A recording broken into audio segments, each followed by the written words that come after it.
Hello, friends, welcome to book reading. So, today I'm going to read this book, this story, Eid कहा। रमजान के पूरे 30 रोजों के बाद ईद आई है। गांव में कितनी हलचल है। ईदगाह जाने की तैयारियां हो रही हैं। किसी के कुर्ते में बटन नहीं है। पड़ोस के घर से सुई धागा लेने दौड़ा जा रहा है। किसी के जूते कड़े हो गए हैं। उनमें तेल डालने के लिए तेली के घर भागा जाता है। जल्दी जल्दी बैलों को सानी पानी दे दे, ईदगाह से लौटते लौटते दोपहर हो जाएगी। लड़के सबसे ज्यादा प्रसन्न हैं। किसी ने एक रोजा रखा है, वो भी दोपहर तक। किसी ने वो भी नहीं, लेकिन ईदगाह जाने की खुशी उनके हिस्से की चीज है। रोजे बड़े बूढ़ों के लिए होंगे, इनके लिए तो ईद है। रोज ईद का नाम रटते थे, आज वह आ गई। अब जल्दी पड़ी है कि लोग ईदगाह क्यों नहीं चलते। बार बार जेब से अपना खजाना निकाल कर गिनते हैं और खुश होकर फिर रख लेते हैं। महमूद गिनता है, 1 2 10 12। उसके पास 12 पैसे हैं। मोहसिन के पास 1 2 3 8 9 15 पैसे हैं। इन्हीं अनगिनत पैसों में अनगिनत चीजें लाएंगे। खिलौने, मिठाइयाँ, बिगुल, गेंद और न जाने क्या क्या। और सबसे ज्यादा प्रसन्न है हामिद। हामिद अपनी बूढ़ी दादी अमीना की गोद में सोता है। हामिद के पाँव में जूते नहीं हैं। सिर पर एक पुरानी धुरानी टोपी है, जिसका गोटा काला पड़ गया है। गांव से मेला चला और बच्चों के साथ हामिद भी जा रहा था। कभी सब के सब दौड़कर आगे निकल जाते, फिर किसी पेड़ के नीचे खड़े होकर साथ वालों का इंतजार करते। ये लोग क्यों इतना धीरे धीरे चल रहे हैं? हामिद के पैरों में तो जैसे पर लग गए हैं। शहर आ गया, बड़ी बड़ी इमारतें आने लगी। यह अदालत है, यह कॉलेज है, यह क्लब घर है। इतने बड़े कॉलेज में कितने लड़के पढ़ते होंगे? सब लड़के नहीं हैं जी, बड़े बड़े आदमी हैं। सच, उनकी बड़ी बड़ी मूछें हैं। इतने बड़े हो गए, अभी तक पढ़ने जाते हैं। ना जाने कब तक पढ़ेंगे और क्या पढ़ेंगे, क्या करेंगे इतना पढ़कर। हामिद के मदरसे में तो 3 बड़े बड़े लड़के हैं, बिल्कुल 3 कौड़ी के। रोज मार खाते हैं। काम से जी चुराने वाले इस जगह भी उसी तरह के लोग होंगे, और क्या। सहसा ईदगाह नजर आया। नमाज खत्म हो गई। लोग आपस में गले मिल रहे हैं। तब मिठाइयाँ और खिलौनों की दुकान पर धावा होता है। ग्रामीणों का ये दल इस विषय में बालकों से कम उत्साही नहीं है। ये देखो, हिंडोला है, 1 पैसा देकर चढ़ जाओ। कभी आसमान पर जाते हुए मालूम होंगे, कभी जमीन पर गिरते हुए। ये चरखी है, लकड़ी के हाथी, घोड़े, ऊंट छड़ों से लटके हुए हैं। 1 पैसा देकर बैठ जाओ और 25 चक्रों का मजा लो। महमूद और मोहसिन और नूरे और समी इन घोड़ों और ऊँटों पर बैठते हैं। हामिद दूर खड़ा है। 3 ही पैसे तो उसके पास हैं। अपने कोष का 1/3 जरा सा चक्कर खाने के लिए नहीं दे सकता। सब चरखियों से उतरते हैं। अब खिलौने लेंगे। इधर दुकानों की कतार लगी हुई है। तरह तरह के खिलौने हैं। सिपाही और गुजरिया, राजा और वकील, रिश्ती और धोबिन और साधु। वाह, कितने सुंदर खिलौने हैं। अब बोलना ही चाहते हैं। महमूद सिपाही लेता है, खाकी वर्दी और लाल पगड़ी वाला, कंधे पर बंदूक रखे हुए। मालूम होता है अभी कवायद किए चला आ रहा है। मोहसिन को भिश्ती पसंद आया। कमर झुकी है, ऊपर मशक रखे हुए है। मशक का मुंह एक हाथ से पकड़े हुए है, बस मशक से पानी उड़ेलना ही चाहता है। नूर को वकील से प्रेम है। कैसी विद्वता है उसके मुख पर। काला चोगा, नीचे सफेद अचकन, अचकन के सामने की जेब में घड़ी, सुनहरी जंजीर। एक हाथ में कानून का पोथा लिए हुए मालूम होता है अभी किसी अदालत से जिरह या बहस किए चला आ रहा है। ये सब दो दो पैसे के खिलौने हैं। हामिद के पास कुल 3 पैसे हैं। इतने महंगे खिलौने वह कैसे ले। खिलौना कहीं हाथ से छूट पड़े तो चूर चूर हो जाए, जरा पानी पड़े तो सारा रंग धुल जाए। ऐसे खिलौने लेकर वह क्या करेगा। लेकिन ललचाई हुई आंखों से खिलौनों को देख रहा है और चाहता है कि जरा देर के लिए उन्हें हाथों में ले सकता। खिलौनों के बाद मिठाइयां आती हैं। किसी ने रेवड़ियां ली, किसी ने गुलाब जामुन, किसी ने सोहन हलवा। सभी मजे से खा रहे हैं। मिठाइयों के बाद कुछ दुकानें लोहे की चीजों की हैं, कुछ गिलट और कुछ नकली गहनों की। लड़कों के लिए यहाँ कोई आकर्षक नहीं था। वो सब आगे बढ़ जाते हैं। हामिद लोहे की दुकान पर रुक जाता है। कई चिमटे रखे हुए थे। उसे ख्याल आया, दादी के पास चिमटा नहीं है। तवे से रोटियां उतारती हैं तो हाथ जल जाता है। अगर वह चिमटा लेकर दादी को दे दे तो वो कितनी प्रसन्न होंगी। फिर उनकी उंगलियां कभी नहीं जलेंगी। घर में एक काम की चीज हो जाएगी। खिलौनों से क्या फायदा।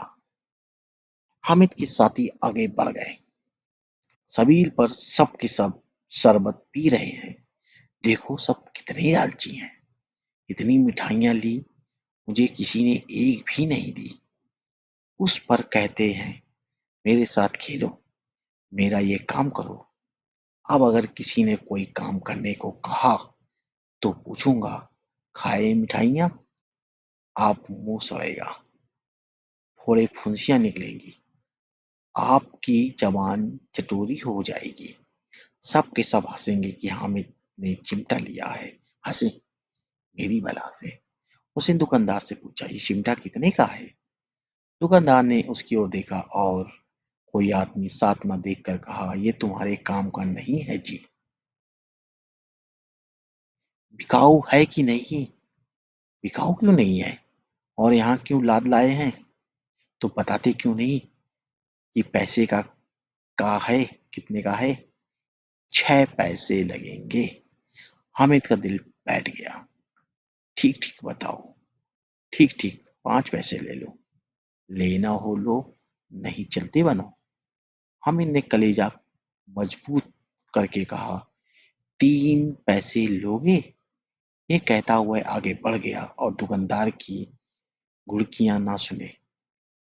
लेकिन दुकानदार ने घुड़कियां नहीं दी, बुलाकर चिमटा दे दिया। हामिद ने उसे इस तरह कंधे पर रखा मानो बंदूक है और शान से अकड़ता हुआ संगियों के पास आया। जरा सुने सब के सब क्या क्या आलोचना करते हैं। मोहसिन ने हंसकर कहा, ये चिमटा लाया है पगले, इससे क्या करेगा। हामिद ने चिमटे को जमीन पर पटक कर कहा, जरा अपना भिश्ती जमीन पर गिरा दो, सारी पसलियां चूर चूर हो जाएं बच्चों की। महमूद बोला, तो ये चिमटा कोई खिलौना है। हामिद, खिलौना क्यों नहीं है। अभी कंधे पर रखा बंदूक हो गई, हाथ में लिया फकीर का चिमटा हो गया। चाहूं तो इससे मंजीरे का काम ले सकता हूँ। एक चिमटा जमा दूं तो तुम लोगों के सारे खिलौनों की जान निकल जाए। तुम्हारे खिलौने कितना ही जोर लगाएं, मेरे चिमटे का बाल भी बांका नहीं कर सकते। मेरा बहादुर शेर है चिमटा। सम्मी ने खंजरी ली थी, प्रभावित होकर बोला, मेरी खंजरी से बदलोगे? 2 आने की है। हामिद ने खंजरी की ओर उपेक्षा से देखा। मेरा चिमटा चाहे तो तुम्हारी खंजरी का पेट फाड़ डाले, बस एक चमड़े की झिल्ली लगा दी। डब डब बोलने लगी।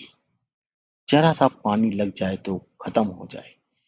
मेरा बहादुर चिमटा आग में, पानी में, आंधी में, तूफान में बराबर डटा रहेगा। चिमटे ने सभी को मोहित कर लिया, लेकिन अब पैसे किसके पास धरे हैं? फिर मेले से दूर निकल आए हैं। 9 कब बज गए? धूप तेज हो रही है।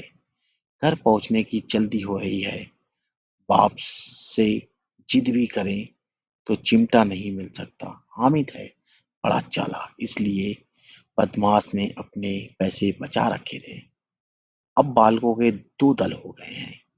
एक ओर मिट्टी है, दूसरी ओर लोहा। अगर कोई शेर आ जाए, मियाँ मिस्त्री के छक्के छूट जाएं, मियाँ सिपाही मिट्टी की बंदूक छोड़कर भागे, वकील साहब की नानी मर जाए, चोगे में मुंह छिपाकर जमीन पर लेट जाए, मगर ये चिमटा, ये बहादुर, ये रुस्तमे हिंद लपक कर शेर की गर्दन पर सवार हो जाएगा और उसकी आंखें निकाल लेगा। मुहैसीन ने एड़ी चोटी का जोर लगाकर कहा, अच्छा, पानी तो नहीं भर सकता? हामिद ने चिमटे को सीधा खड़ा करके कहा, भिश्ती को एक डॉट बताएगा।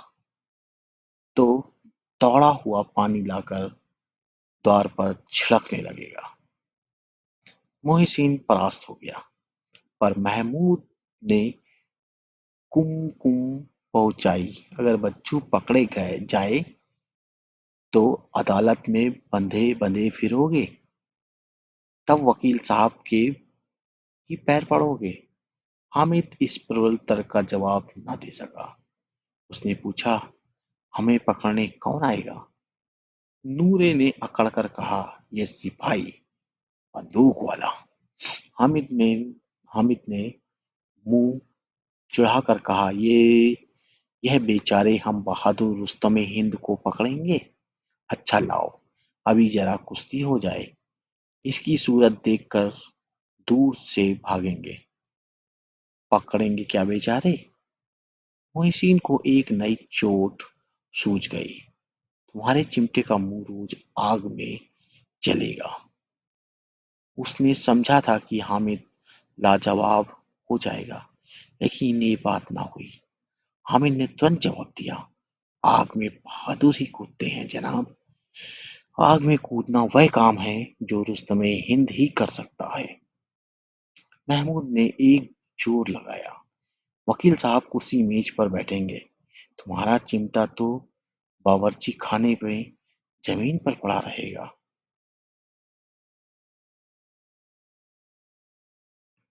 इस तर्क से सम्मी और नूरे को भी सजीव कर दिया। कितने ठिकाने की बात है कही है पट्टे ने। चिमटा बावर्ची खाने में पड़ा रहने के सिवा और क्या कर सकता है?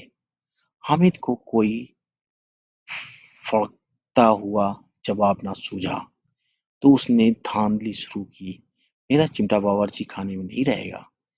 वकील साहब कुर्सी पर बैठेंगे तो जाकर उन्हें जमीन पर पटक देगा और उनका कानून उनके पेट में डाल देगा। कानून को पेट में डालने वाली बात छा गई, ऐसी छा गई कि तीनों सूरमा मुंह ताकते रह गए। हामिद ने मैदान मान लिया, उसका चिमटा रुस्तमे हिंद है। अब इसमें मोहसिन, महमूद, नूरे, सम्मी किसी को भी आपत्ति नहीं हो सकती है। औरों ने 3-3, 4-4 आने पैसे खर्च किए, पर कोई काम की चीज ना ला सके। हामिद ने 3 पैसे में रंग जमा लिया। सच ही तो है, खिलौनों का क्या भरोसा, टूट फूट जाएंगे। हामिद का चिमटा तो बना रहेगा परसों। संधि की शर्तें तय होने लगी। मोहसिन ने कहा, जरा अपना चिमटा दो, हम भी देखें, तुम हमारा भिश्ती लेकर देखो। महमूद और नूरे ने भी अपने अपने खिलौने पेश किए।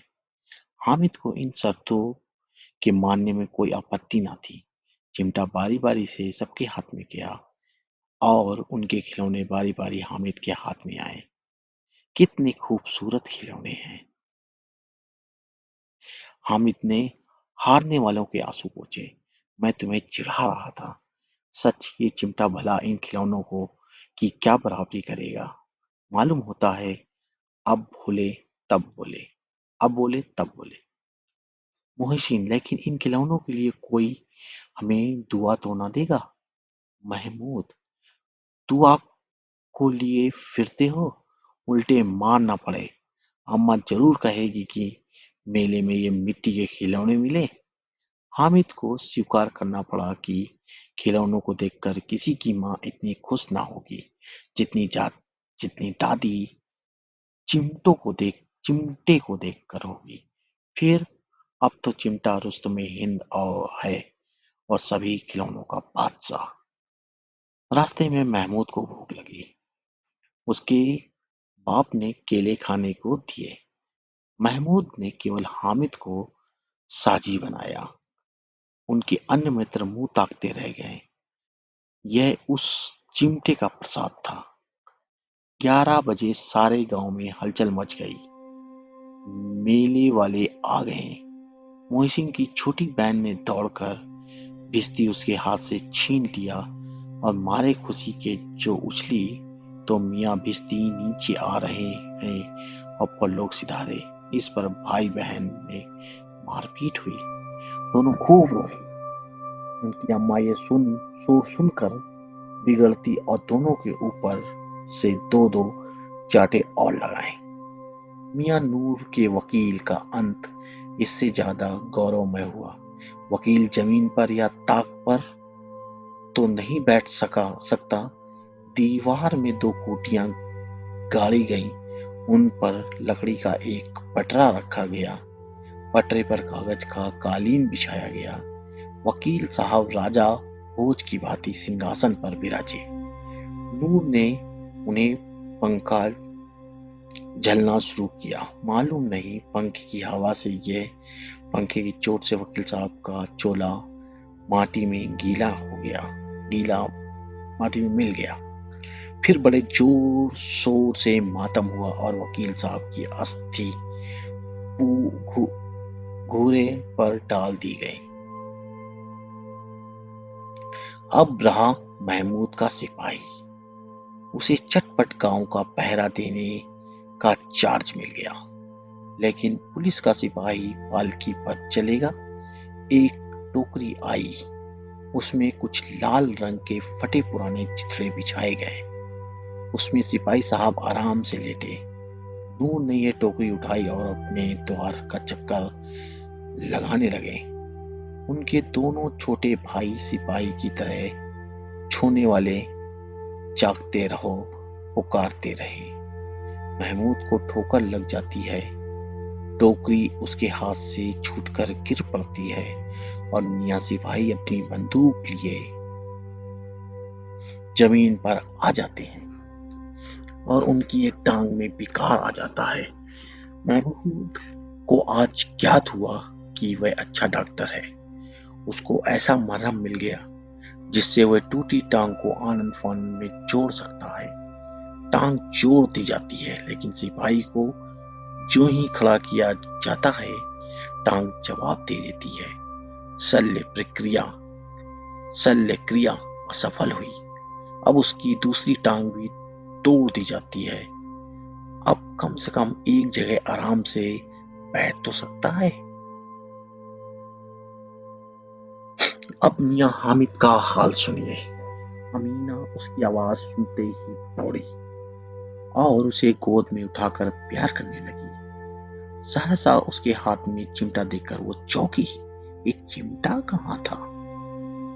मैंने मोल लिया है। कितने पैसे में? 3 पैसे दिए हैं। अमीना ने छाती पीट ली। ये कैसा बेसमझ लड़का है कि दोपहर हुआ कुछ खाया ना पिया, लाया क्या एक चिमटा? सारे मेले में तुझे और कोई चीज नहीं मिली जो ये लोहे का चिमटा उठा लाया? हामिद ने कहा, तुम्हारी उंगलियां तवे से जल जाती थी, इसलिए मैंने इसे ले लिया। बुढ़िया का क्रोध तुरंत स्नेह में बदल गया। बच्चे में कितना त्याग, कितना सद्भाव और कितना विवेक है। दूसरों को खिलौने लेते और मिठाई खाते देखकर इसका मन कितना ललचाया होगा। वहां भी इसे अपनी बुढ़िया दादी की याद बनी रही। अमीना का मन गदगद हो गया। वह रोने लगी, दामन फैलाकर हामिद को दुआएं देती जाती थी और आंसू की बड़ी बड़ी बूंदें गिराती जाती थी। That's the end of the story.